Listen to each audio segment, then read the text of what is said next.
বাসায় নিয়ে খাও। শুনেন আমি একটা কথা বলি। তুমি বাসায় নিয়ে যাও। তোমরা কি দিচ্ছে ওজনের কারণে আমি পয়সা রেখে দিচ্ছি, এটা আমার চেঞ্জ করে দিবে। ফালতু কথা বলো না, তোমার ঠোঙ্গা যত আই ঠোঙ্গাগুলি নিয়ে যাও।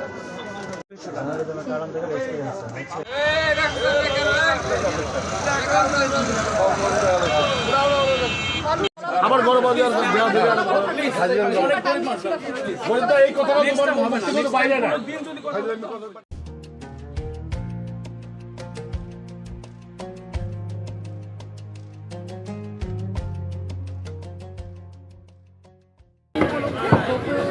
দ্রুতগতির বিরুদ্ধে আমাদের উপজেলা প্রশাসন থেকে আজ অভিযান পরিচালিত হচ্ছে।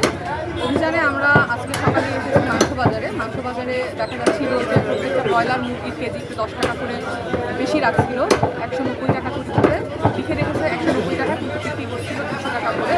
এবং গরুর মাংসের যে বাজার সেখানে 780 টাকা, কোথাও কোথাও 800 টাকায় বিক্রি হচ্ছে। এরকম অভিযোগ পেয়ে আমরা আজকে সরজমিনে যাচাই করতে আসি এবং সরজমিনেও অভিযোগের সত্যতা পেয়ে আমরা এখানে মাংসের যারা দোকানি আছে এবং ব্রয়লার মুরগির দোকানি আছে তাদেরকে আমরা জরিমানা করেছি এবং একটি ছাগল বা খাসির যে মাংস বিক্রেতা তাকেও জরিমানা করেছি, কারণ তিনি খাসি এবং ছাগল দুই রেট থাকা সত্ত্বেও 1100 টাকা কেজি এবং 1200 টাকা কেজি তারা বর্তমানে বিক্রি করা সত্ত্বেও তারা দুইটাকে একটা ছাগল বলে বিক্রি করছে এবং 1200 টাকা করে রাখছে। সেক্ষেত্রে ভোক্তা প্রতারিত হচ্ছে।